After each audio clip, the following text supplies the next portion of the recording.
मेरे साथ खबरों नगर चैनल से बातचीत करने के लिए मौजूद हैं समाजवादी पार्टी के वरिष्ठ नेता, दलितों और पिछड़ों के आप जमीनी नेता हैं दीपचंद विशाला जी। क्या कहना है समाजवादी पार्टी व इंडिया महागठबंधन से चुनाव लड़े धर्मेंद्र यादव आजमगढ़ से चुनाव जीत गए, क्या कहना है और आजमगढ़ के सांसद हो गए। मैं इस आजमगढ़ के दलित समाज के अति पिछड़ा और पिछड़े समाज के लोगों को हृदय से बधाई देता हूं, धन्यवाद करता हूं, उनका आभार व्यक्त करता हूं कि उन्होंने जो है संविधान बचाने के लिए, देश बचाने के लिए, लोकतंत्र बचाने के लिए, जातीय जनगणना कराने के लिए, नौजवानों का रोजी रोजगार बचाने के लिए, बेरोजगारी से मुक्ति दिलाने के लिए इस समाज के लोग जो है, दलित समाज के लोग जो है संविधान बचाने के लिए वोटिंग किया है और बम्पर वोटिंग किया है। आज तक जो है ये जो है दलित समाज का वोट हाथी छोड़कर कहीं नहीं जाता था, लेकिन ये पहली बार 60-70% वोटिंग जो है दलित समाज के लोगों ने किया है और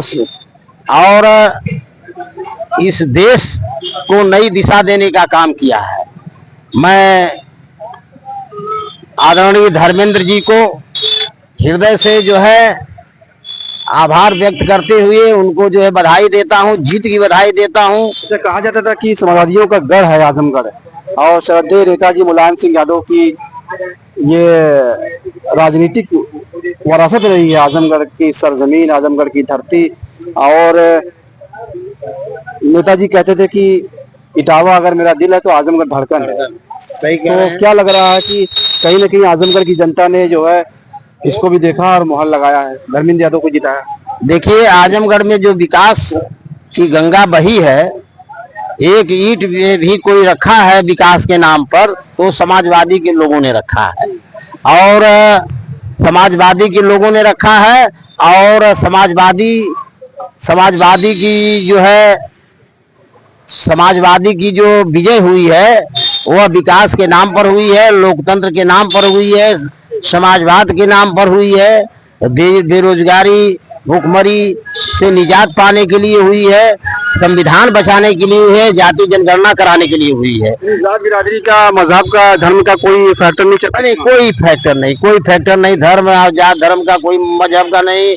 मतलब है पहले जो है गरीब को रोटी चाहिए, रोजगार चाहिए, मतलब इसका चला है रोजी रोजगार और नौकरी चाकरी का जो मामला जो है इन्होंने 10 साल में कोई नियुक्ति तो किया नहीं, कोई रोजगार तो दिया नहीं। 2 करोड़ नौकरी देने का वादा किया था, 2 करोड़ नौकरी हर साल इन्होंने समाप्त किया है। तो ये चुनाव तो जनता लड़ी है भैया, ये चुनाव जनता लड़ी है, नेता नहीं लड़ा है। इस चुनाव को पूरे देश में जनता लड़ी है। जो दलित समाज है वो समाजवादी पार्टी को, अखिलेश यादव को किस नजरिए से देख रहा है? देखिए, दलित समाज के लोग जो है समाजवादी को अच्छी नजरिया से देख रहे हैं। विकल्प के रूप में कोई ऑप्शन नहीं था। मायावती विकल्प के रूप में नहीं है, नहीं, कोई सवाल नहीं होता है। सारे लोगों ने देखा, सारे लोगों ने, पूरे देश ने देखा कि जो है उनका भतीजा आकाश आनंद सही बात बोल दिया, उसको रातों रात जो है उन्होंने जो है सारे पदों से हटा दिया, बर्खास्त कर दिया। मोदी जी का बयान आ रहा है कि मुसलमानों ने जो धोखा दिया है वह किसी को भी धोखेबाज बना सकती हैं। बहन जी का मतलब जो है ना, वो किसी के ऊपर आक्षेप लगा सकती हैं। मुसलमानों ने धोखा क्या दिया? मुसलमानों ने लोकतंत्र को कायम रखने के लिए, लोकतंत्र को जिंदा रखने के लिए, इस देश के सारे नागरिकों के अधिकार को जिंदा रखने के लिए, संविधान को जिंदा रखने के लिए वोटिंग किया है। और इस पर कोई बहन जी तो बी टीम थी ना बीजेपी की, वो तो आरोप लगाएंगे ही उनका। और दूसरे पास उनका क्या मतलब है? पूरा देश ने उन्हें नकार दिया, विधानसभा में नकारा था, लोकसभा में भी नकार दिया। अब पूरा देश जानता है कि ये जो है बीजेपी की बी टीम है। मैं पुनः जो है, आपका विशाला जी कहना है कि दलित अगर समाजवादी पार्टी के साथ गया है चुनाव में तो सबसे बड़ा जो फैक्टर था, मुद्दा था, वो संविधान बचाने का था। संविधान बचाने का था आरक्षण बचाने का था, लोकतंत्र बचाने का था, रोजी रोजगार बचाने का था, और जो है ये आम जनता के अधिकार को बचाने का ये मामला था। अपना पूरा परिचय दीजिए। अवधेश यादव, जिला अध्यक्ष छात्रसभा।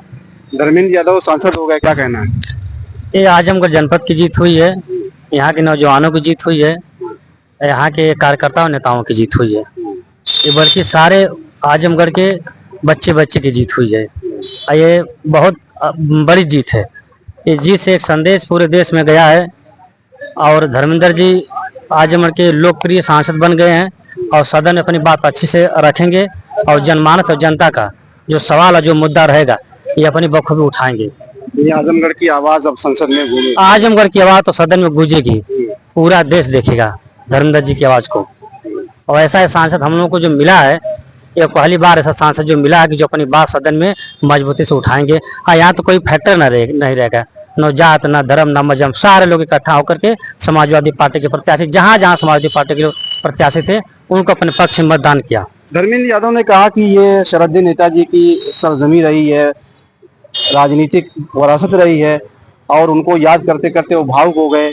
आज अगर नेताजी जो है जिंदा होते और जनता के बीच में होते तो क्या मंजर होता, क्या मंजरनामा होता? देखिए, नेताजी के नाम पर, नेताजी के दिन से और नेताजी के नाम पर ये सारे लोग चुनाव लड़े हैं, चाहे धर्मेंद्र जी हों, चाहे अखिलेश जी हों, चाहे सारे हमारे प्रत्याशी हों, ये सभी लोग नेताजी के नाम पर लड़े हैं और नेताजी की बनाई हुई संपत्ति पर ये लोग सब लोग चल रहे हैं। और यह जीवन चलता रहेगा इसी तरीके से, ये क्रम चलता रहेगा बराबर। कोई आएगा तो कोई जाएगा, कोई आएगा कोई जाएगा, लेकिन जितना लोग लड़ेंगे, जितना लोग जीतेंगे, ये सब नेताजी के नाम पर। मैं पुनः जो है इस आजमगढ़ के दलित समाज के लोगों का आभार प्रकट करता हूं और बाबा साहब के अनुयायियों को, बाबा साहब के सिद्धांतों को, विचारों पर चलने वाले व्यक्तियों की मैं हृदय से हार्दिक स्वागत, अभिनंदन, वंदन करता हूं। और यह आने वाला समय जो है, यह जो है बाबा साहब के संविधान से चलेगा, यह देश बाबा साहब के संविधान से चलेगा। इससे ज्यादा मुझे क्या कहना है। हर नागरिक अब जो है जागरूक हो गया है और सब कुछ परिस्थितियां देख रहा है। बहन जी ने जो किया है उसको भी देश का नागरिक देखा है। ये दोनों लोग हमसे बातचीत कर रहे थे। आजमगढ़ से चुने गए नवनिर्वाचित सांसद धर्मेंद्र यादव, श्रद्धेय नेताजी, बात के धनी मुलायम सिंह यादव को याद करते करते वो भावुक हो गए और भावभीनी श्रद्धेय नेताजी को उन्होंने श्रद्धांजलि दी। क्योंकि मुलायम सिंह यादव अक्सर ये कहा करते थे अपनी तकरीरों में, अपने बयानों में, कि अगर इटावा मेरा दिल है तो आजमगढ़ धड़कन है। कि बहुत गाँव से सुन रहा था जमाना, तुम ही सो गए दास्तां कहते कहते। खबरों नजर चैनल के लिए शमीम जराजपुरी, आजमगढ़। ताज़ा और तमाम खबरों को देखने के लिए हमारे चैनल को सब्सक्राइब करें। वीडियो पसंद आए तो लाइक और शेयर करें। खबर और विज्ञापन के लिए संपर्क करें